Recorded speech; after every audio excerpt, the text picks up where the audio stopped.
Assalamualaikum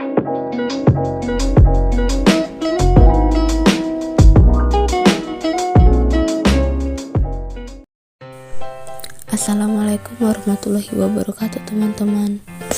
Bertemu lagi dengan saya Indah Nur Apriyanti dengan NPM A1G022006.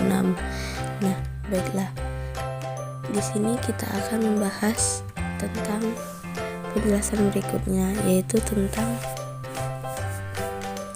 sekolah sebagai suatu sistem. Di sini terdapat beberapa materi yang akan kita bahas untuk kedepannya, yaitu yang pertama pendidikan sistem, yang kedua itu ada sekolah sebagai suatu sistem, yang ketiga itu ada input sekolah, yang keempat itu ada proses sekolah, yang kelima itu ada output sekolah, dan yang keenam itu ada outcome sekolah. Baiklah teman-teman, sekarang kita masuk bagian materi yang pertama, yaitu pendidikan sistem.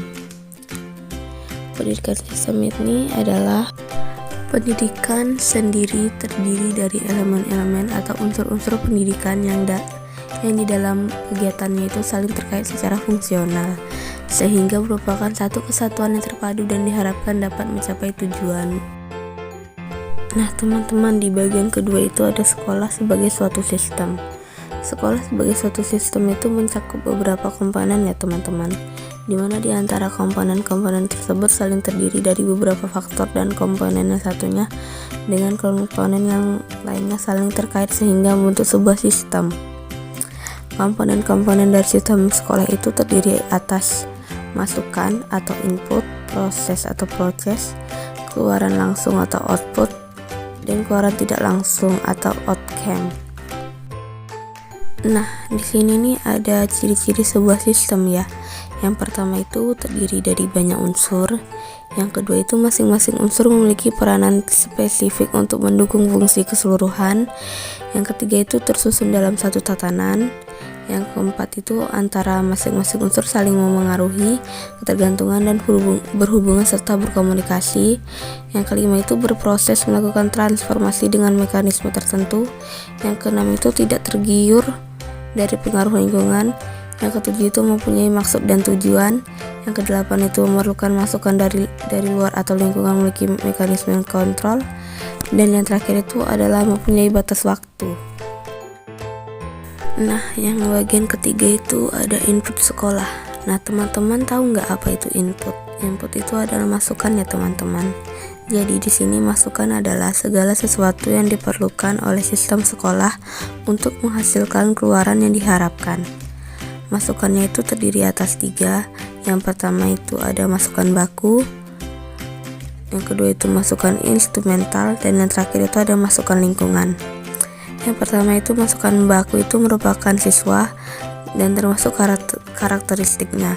Yang kedua itu ada masukan instrumental yang di dalamnya itu merupakan guru, sarana dan prasarana, kurikulum, dana, dan pengelolaan sekolah. Dan yang terakhir itu ada masukan lingkungan yang merupakan segala sesuatu yang berada di luar lingkungan sekolah untuk ketercapaian pendidikan bermutu, fungsional, produktif, efektif, dan akuntabel.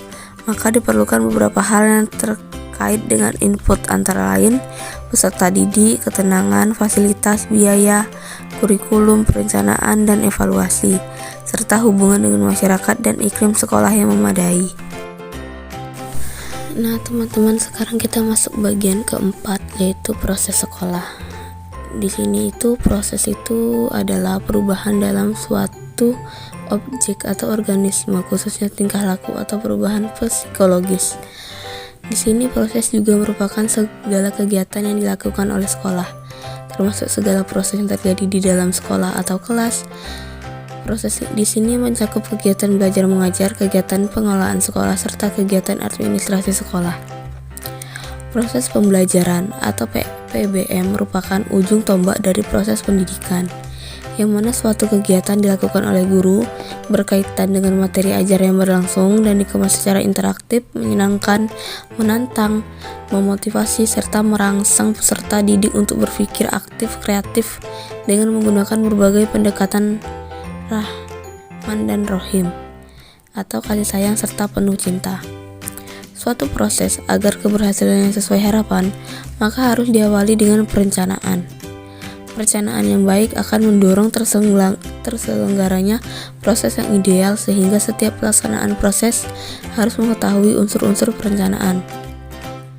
Misalnya, bagi seorang guru yang akan melaksanakan proses pembelajaran, maka guru tersebut harus menguasai unsur-unsur perencanaan proses pembelajaran yang baik, seperti kebutuhan peserta didik, kompetensi dasar, tujuan, dan strategi. Perencanaan yang kurang optimal hanyalah akan menghasilkan kegagalan. Sebagaimana pepatah bijak mengatakan, gagal dalam perencanaan sama dengan merencanakan kegagalan.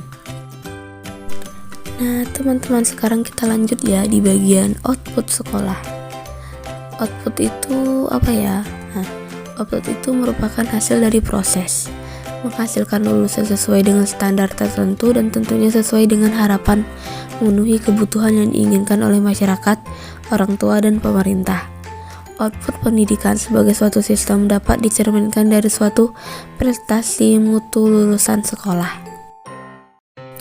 Nah, teman-teman, kita tuh sudah berada di bagian akhir pembahasan, yaitu outcome sekolah. Apa ya yang dimaksud dengan outcome sekolah itu? Outcome itu merupakan keluaran tidak langsung yang menentukan berhasil atau tidaknya sistem sekolah. Outcome pendidikan sebagai suatu sistem dapat dicerminkan dari mutu lulusan sekolah, dapat melanjutkan pendidikan ke tingkat yang lebih tinggi, atau dapat bekerja.